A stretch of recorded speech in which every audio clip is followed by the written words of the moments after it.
যুদ্ধের উপাখ্যানের নতুন অধ্যায়, গাজার উত্তপ্ত উত্তরাঞ্চল বেইত হানুন। একসময় যেখানে শিশুরা খেলা করত, আজ সেখানে বাজছে মর্টার আর বিস্ফোরকের গর্জন। ইসরায়েলি সংবাদ মাধ্যমগুলো স্বীকার করে নিলেও এক গুরুতর নিরাপত্তা দুর্ঘটনার কথা। কিন্তু শব্দগুলো যেন যথেষ্ট নয়, কারণ এখানে কেবল দুর্ঘটনা নয়, ছিল প্রতিরোধের দাবানল। বিস্ফোরণে আহত ৩ জন ইসরায়েলি সৈন্য। কিন্তু ঘটনাটির গভীরতা তাদের সংখ্যায় নয়, এর প্রতিটি ধ্বংসস্তূপে খচিত আছে হামাসের সশস্ত্র শাখা আল কাসাম ব্রিগেডের প্রতিশোধের প্রতিজ্ঞা। একে দুর্ঘটনা বলে চালিয়ে দেওয়ার চেষ্টা হলেও সত্য অস্বীকার করা যায় না, এ ছিল সুপরিকল্পিত আঘাত। অভিযান চলাকালে ইসরায়েলি সেনারা যে বিস্ফোরকের মুখোমুখি হয়, তা ছিল প্রতিরোধের মৌন ভাষা।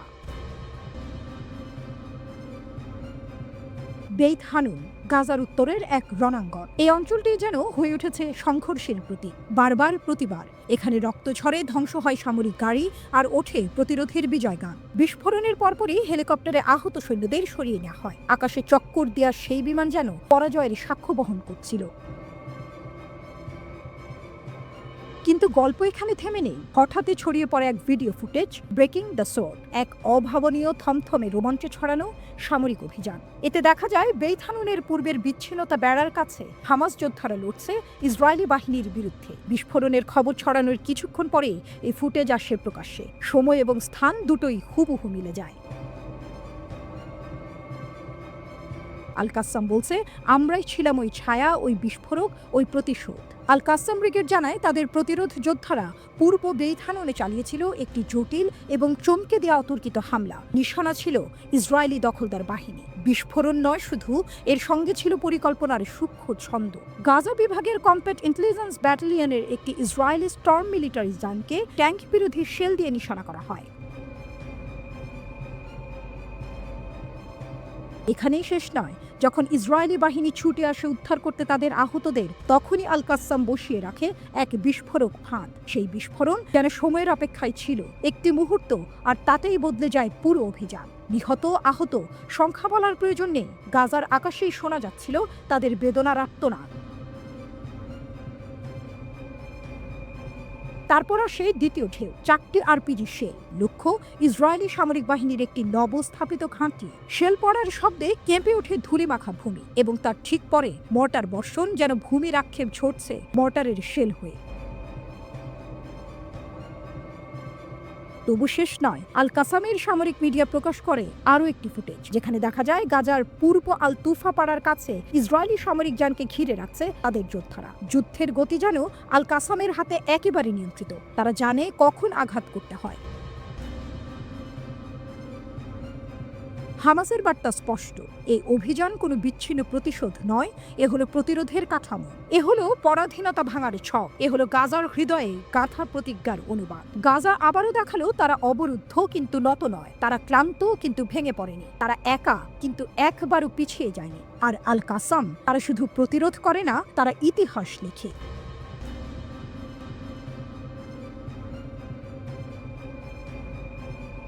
অন্ধকার যখন ঘনিয়ে আসে, আলো তখন নিজেদের ভাষায় কথা বলে, আর সেই ভাষা ছিল আগুনের, ছিল বারুদে। গাজা উপত্যকার উত্তর প্রান্তে বেইত হানুনে এক নিঃশব্দ ভোরে ইতিহাসের আরেকটি অধ্যায় রচিত হলো।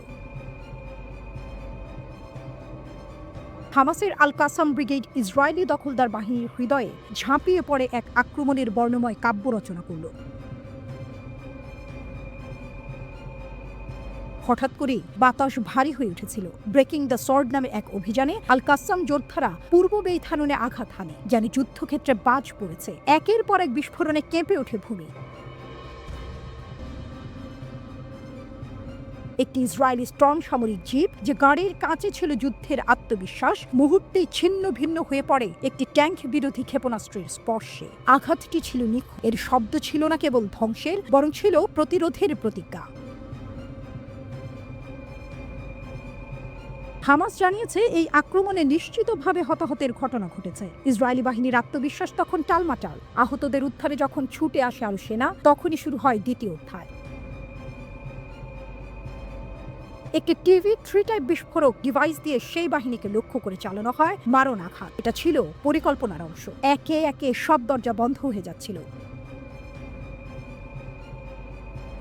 আল কাসাম জানিয়েছে এই দ্বিতীয় হামলায় অনেক ইসরায়েলি সৈন্য নিহত ও আহত হয়েছে। তবে অভিযান এখানেই শেষ নয়, এক নতুন মোড়ের শুরু তখন। হামাস যোদ্ধারা আরও এগিয়ে গিয়ে 4টি আরপিজি এবং মর্টার শেল দিয়ে এক ইসরায়েলি সামরিক ঘাঁটিতে হামলা চালায়। তাণ্ডব যেন থামতেই চাইছিল না।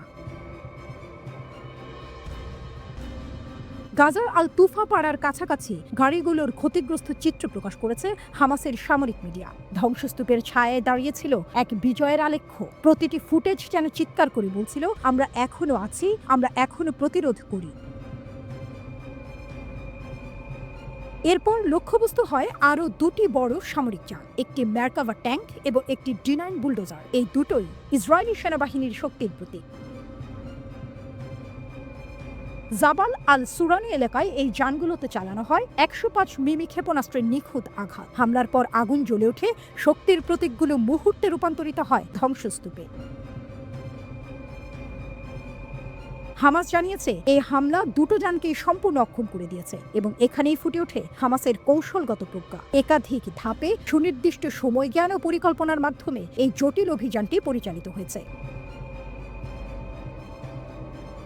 ইসরায়েলি সংবাদ মাধ্যম নিশ্চিত করেছে 1 সৈন্য নিহত এবং আরও 4 জন গুরুতর আহত হয়েছে।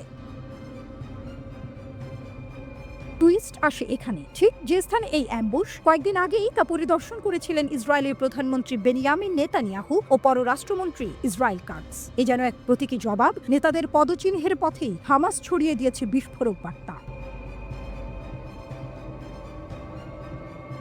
আল কাসাম এই হামলাকে বলেছে প্রতিরোধের সাফল্য। তারা বলেছে এই আক্রমণ প্রমাণ করেছে তাদের যোদ্ধারা এখন দখলদার বাহিনীর মুখোমুখি যুদ্ধে নামার ক্ষমতা রাখে। এই যুদ্ধ শুধু অস্ত্রের নয়, মনস্তত্ত্বেরও। প্রতিটি বিস্ফোরণ ছিল এক ধাক্কা ইসরায়েলি আত্মবিশ্বাসে, প্রতিটি আঘাত ছিল এক ধাক্কা তাদের কৌশলে।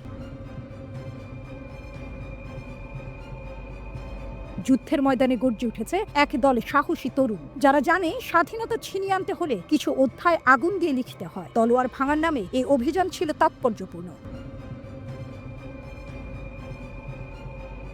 এই আক্রমণ কাঁপিয়ে দিয়েছে ইসরায়েলের আভিজাত প্রতিটি স্টর্ম গাড়ি, প্রতিটি ট্যাঙ্ক, প্রতিটি D9 বুলডোজার এখন জানে যুদ্ধের মাঠে এখন আর একতরফা দম্ভ চলে না। গাজার ধুলায় গড়াগড়ি খাচ্ছে ইসরায়েলি অস্ত্র, বাতাসে ভাসছে বার্তা, আমরা এখনো আছি। হামাস আবারও প্রমাণ করেছে প্রতিরোধের ভাষা হারিয়ে যায় না। তারা দেখিয়েছে যখন দখলদার আসে তখন প্রতিরোধ হয় অনিবার্য। এটি ছিল আল কাসামের এক সুসজ্জিত অভিযান, যেখানে বারুদের গন্ধেই লেখা হয়েছে গৌরবের ইতিহাস।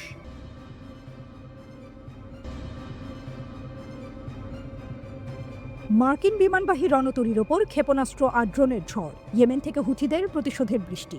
এই রাত যেন ইতিহাসের ঘূর্ণিতে মোড় ঘুরিয়ে দেয়, যেন কাঁপিয়ে তোলে লোহিত সাগর ও আরব সাগরের ঢেউ। হুথি বিদ্রোহীরা আবারও প্রমাণ করল আকাশে তাদের চোখ, সমুদ্রে তাদের হাত। ইরান সমর্থিত হুথি যোদ্ধারা আমেরিকান বাহিনীর ওপর চালিয়েছে নতুন প্রতিশোধ অভিযান। এবার তারা সরাসরি টার্গেট করেছে মার্কিন যুক্তরাষ্ট্রের 2টি বিশাল বিমানবাহী রণতরী, USS হ্যারি এস ট্রুম্যান এবং USS কার্ল ভিনসন, 5টি ক্রুজ ক্ষেপণাস্ত্র, 6টি আক্রমণাত্মক ড্রোন। আর এই জোড়া আঘাতের কেন্দ্রবিন্দুতে 2টো আলাদা রণতরী। লোহিত সাগরের উত্তরে USS ট্রুম্যান এবং তার সঙ্গী যুদ্ধ জাহাজগুলো, আরব সাগরে USS কার্ল ভিনসন এবং তার সঙ্গীরা। হুথিদের সামরিক মুখপাত্র ইয়াহিয়া সারি এক বার্তায় জানান, মার্কিন রণতরী USS হ্যারি এস ট্রুম্যানের দিকে ছোড়া হয়েছে 2টি ক্রুজ ক্ষেপণাস্ত্র ও 2টি ড্রোন। একই সময়ে USS কার্ল ভিনসনের ওপর নিক্ষেপ করা হয় 3টি ক্ষেপণাস্ত্র ও 4টি ড্রোন। এই আক্রমণ শুধু শক্তি নয়, বার্তাটি পরিষ্কার, আমরা প্রতিশোধ নিতে জানি এবং আমরা জানি কোথায় আঘাত করলে প্রতিপক্ষ কেঁপে ওঠে। এই পাল্টা হামলার পেছনে আছে একটি রক্তাক্ত প্রেক্ষাপট। মাত্র ঘণ্টাখানেক আগে যুক্তরাষ্ট্র দাবি করে যে তারা ইয়েমেনের রাজধানী সানায় হামলা চালিয়েছে। এই হামলায় নিহত হয়েছেন অন্তত 12 জন, আহত হয়েছেন আরও 30। হুথিদের মতে মার্কিন ঘেরা ফারওয়া এলাকায় ঘটে এই আক্রমণ, যেখানে বেসামরিক জীবন ছিল নিঃসন্দেহে এক স্বাভাবিক সকালের অপেক্ষায়। কিন্তু সেদিন সকাল জেগেছিল ধ্বংসস্তূপের মধ্য দিয়ে, আর তার ঠিক পরে রাত নেমে আসে হুথি প্রতিরোধের আগুন নিয়ে। আনসার আল্লাহ আন্দোলনের পক্ষ থেকে সরাসরি জানানো হয়েছে, আমাদের ক্ষেপণাস্ত্র ইউনিট, ড্রোন বাহিনী ও নৌসেনা বাহিনীর সমন্বয়ে 2টি বিশাল আক্রমণ পরিচালিত হয়েছে। প্রথমটি লোহিত সাগরের উত্তরভাগে আর দ্বিতীয়টি আরব সাগরে। এই বার্তা শুধু ইয়েমেনের নয়, এটি তেহরান থেকে শুরু হওয়া প্রতিরোধের প্রতিধ্বনি। হুথিরা কেবল ইরানের মিত্র নয়, তারা এখন মধ্যপ্রাচ্যের ভূ রাজনীতিতে এক নতুন শক্তির নাম। একসময় যেখানে মার্কিন বিমানবাহী রণতরীগুলো ছিল ত্রাসের প্রতীক, এক যুদ্ধজাহাজ মানেই এক অঞ্চল নিয়ন্ত্রণ, কিন্তু আজ সেই যুদ্ধজাহাজে আতঙ্কে চোখ তুলে তাকায় আকাশে হুথিদের ছায়া খোঁজে ইউএসএস ট্রুম্যান, যার বুকে ঘুমিয়ে থাকে যুদ্ধ বিমান, হেলিকপ্টার আর শত শত সৈন্য, ইউএসএস কার্ল ভিনসন, যা এক চলমান ঘাঁটি, আকাশ থেকে আগুন ছোড়ার মঞ্চ। এই দুই দৈত্যের দিকে যখন হুথিদের ড্রোন উড়ে যায় তখন প্রতিপক্ষ বুঝে যায় এই যুদ্ধ আর আগের মতো নয়। এখন যারা প্রতিরোধ করে তারাও আঘাত করতে জানে। ইয়াহিয়া সারি আরো বলেন, আমরা সুনির্দিষ্ট লক্ষ্যবস্তুতে আঘাত হেনেছি, এটি প্রতিশোধের শুরু মাত্র। ইয়েমেনি জনগণের রক্ত বৃথা যাবে না। আর কণ্ঠে ছিল আকাশের গর্জন, যেন গোটা ইয়েমেন প্রতিটি মৃত্যুর জবাবে ক্ষেপণাস্ত্র বানাচ্ছে। হুথিদের সুনির্দিষ্ট লক্ষ্যবস্তুর বর্ণনায় বোঝা যায় তারা গোয়েন্দা তথ্য ও প্রযুক্তিতে এগিয়ে আছে। এত বড় আকারে একসঙ্গে ক্ষেপণাস্ত্র ও ড্রোন ব্যবহার এক কৌশলগত শ্রেষ্ঠ উদাহরণ। এখানে আসে সেই টুইস্ট, হামাসের শক্তির প্রতিচ্ছবি এই হুথিরা, একই প্রতিরোধের প্রবাহ যা গাজা থেকে সানা পর্যন্ত ছড়িয়ে গেছে, যেখানে একটা বুলেট, একটা রকেট শুধু অস্ত্র নয়, সেটা এক জনগণের আত্মমর্যাদা। হামাস যেমন গাজার অলিগলি থেকে ইসরায়েলের বুকে আগুন ফেলেছে, হুথিরাও ঠিক তেমনি আমেরিকার সামরিক গর্বকে টার্গেট করে বলেছে, তোমার আকাশ আর নিরাপদ নয়, তোমার রণতরীও আমাদের নাগালের বাইরে নয়। আজকের দিনে যখন আকাশে ড্রোন উড়ে যায়, নিচে জাহাজ কাঁপে, তখন একটাই কথা মনে পড়ে, এই প্রতিরোধ থেমে থাকবে না যতক্ষণ না শেষ হয় দখলদারিত্ব, যতক্ষণ না শেষ হয় আগ্রাসন। এটা এক যুদ্ধ যা রকেট দিয়ে শুরু হয় কিন্তু শেষ হয় আত্মসম্মানের পতাকায়। হুথিরা সে পতাকা তুলে ধরেছে এক অগ্নিস্নাত রাতে। তাদের বার্তা এখন শুধু ইয়েমেন নয়, পুরো দুনিয়ার প্রতিরোধ মানসিকতার কণ্ঠস্বর। আর আজ সেই কণ্ঠস্বর গর্জে ওঠে মার্কিন রণতরীর বুকে।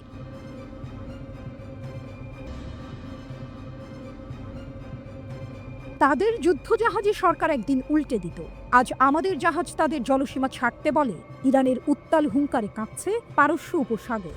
একসময় যে আমেরিকা বিশ্ব রাজনীতির ছায়া ফেলত, আজ সেই ছায়া ক্রমে সরিয়ে দিচ্ছে এক দৃঢ় সংকল্পের ইরান। ইরানের Islamic revolutionary guard corps IRGC। এটি আর শুধু একটি বাহিনী নয়, এটি এক আত্মবিশ্বাসী জাতির সশস্ত্র সংকল্প। ইরানের নৌবাহিনীর প্রধান রিয়ার অ্যাডমিরাল আলী রেজা তানসিরি জাতির কণ্ঠে আগুনের সুর তুলেছেন।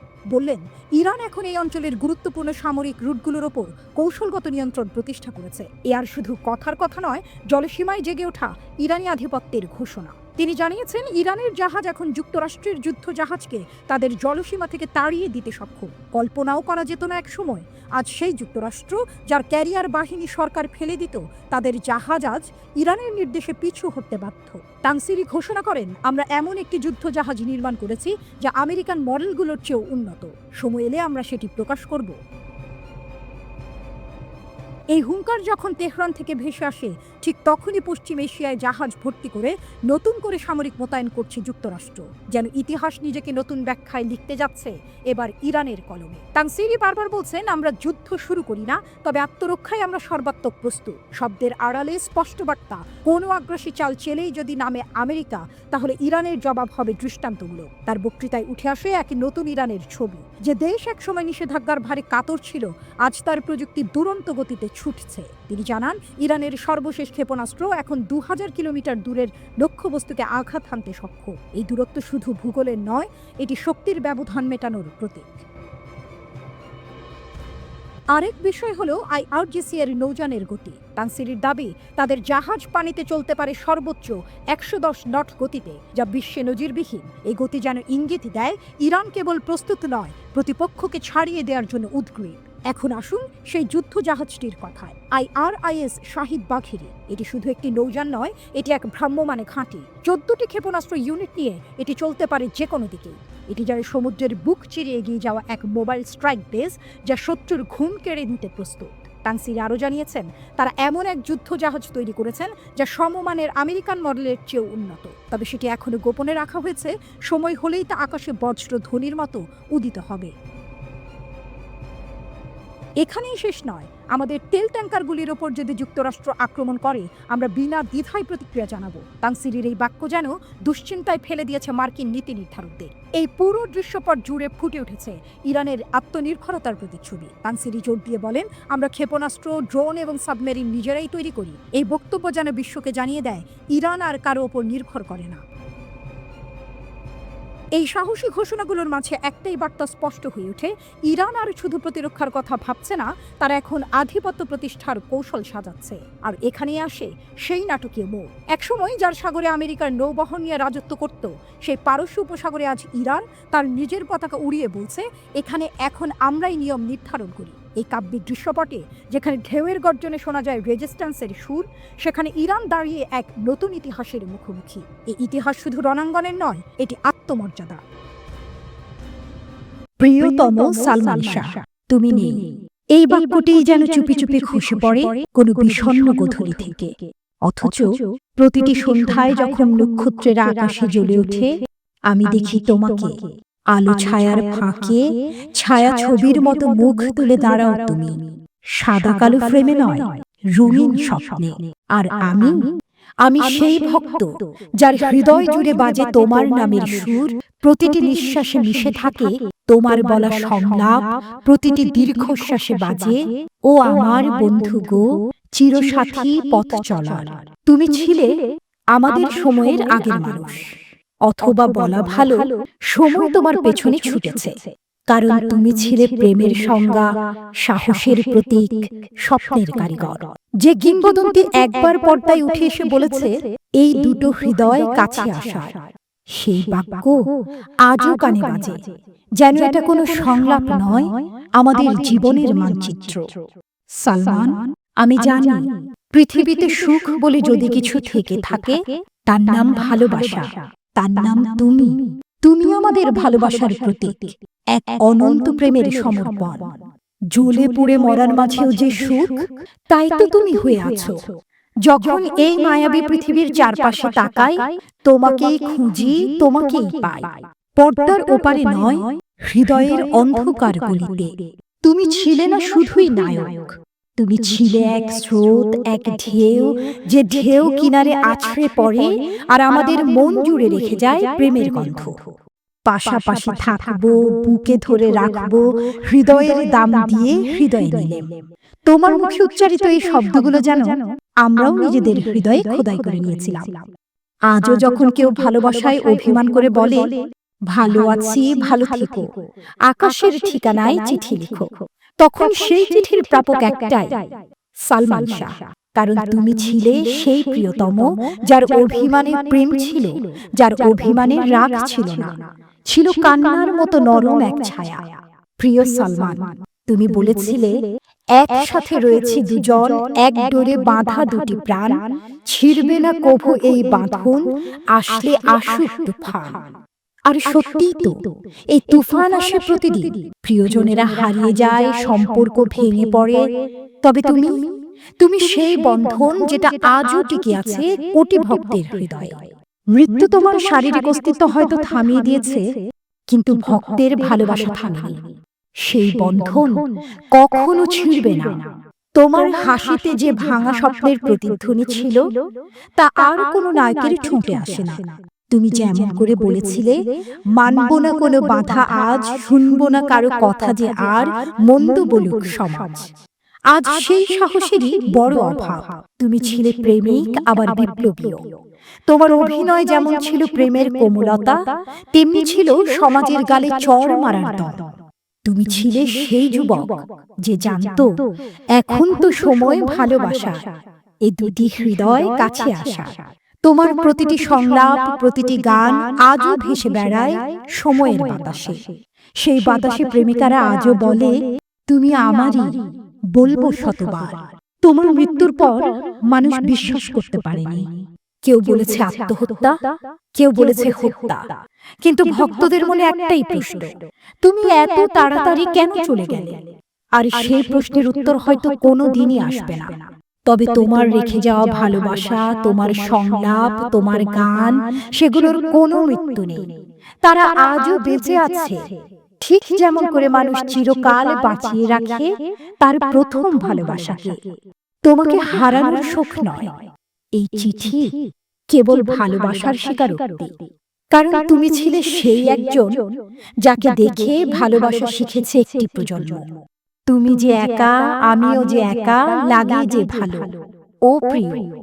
এই লাইনটা যখন বাজে, তখন বুকের কোথাও যেন কেঁপে ওঠে। যেন কেউ এসে বলে, তুমি আমার বন্ধু গো, চিরসাথী পথ চলার। আজও যখন কেউ রোমান্টিকতা খোঁজে, আমরা তোমার ছায়াতেই হাঁটি। যখন কেউ বলে পৃথিবীর চারপাশে যেদিকে তাকাই সেখানেই তোমাকে পাই, তখন আমাদের চোখে ভেসে ওঠে কিয়ামত থেকে কিয়ামতের সেই চিরস্মরণীয় দৃশ্য। তুমি আছো আমাদের ভিতরে, বাহিরে, অন্তরে, অন্তরতমে। পুষে রাখি তোমায় ঝিনুকের মতো, বুকে রাখি মুক্তোর মতো, ঢেকে রাখি কুসুম পাপড়ির আবডালে, লুকিয়ে রাখি যেন তোমার সেই নিবিড় ছোঁয়া হারিয়ে না যায়। তুমি আছো আমাদের হৃদয় জুড়ে, তোমারই একজন ভক্ত, যার হৃদয়ের ঠিকানায় তুমি চিরকাল।